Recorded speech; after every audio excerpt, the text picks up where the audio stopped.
কবি দেবব্রত মাইতি। তুমি যে এক শান্ত নীড়ের পাখি, আমার বক্ষ মাঝে আজও তোমায় যত্ন করে রাখি। তুমি যে আমার ভবিষ্যতের সাধনা, তোমাতেই ঘোচে সকল দুঃখ বেদনা।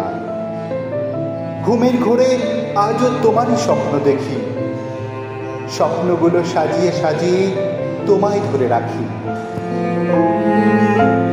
শত দুঃখ আসুক এ মনে, তুমি যেন থাকো পরম সুখে। যত ব্যথা আছে যাও দিয়ে যাও আমায়, রাখবো ধরে আমার ভাঙা বুকে।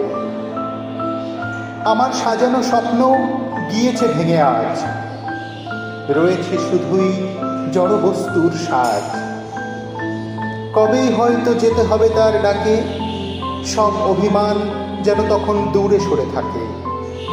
যদিও জীবন বেয়ে চলেছি এখন, দেখা হবে সেই তুমি ডাকবে যখন। আসবো ফিরে আমি একদিন তোমার বক্ষ মাঝে, রাঙিয়ে দিও তুমি আমায় শুভ্র সাদা সাজে। তোমার মহিমা অবিচল আজও, বিদায়ী বা আবাহন, জনমে মরণে পূজায় প্রেমে তোমাকেই প্রয়োজন। সারাদিন আমি যতই ভাবি মনে, এ রহস্য নয় তো ভেদ্য। যুগে যুগে তুমি ভালো থেকো, এ আমার নৈবেদ্য। নমস্কার।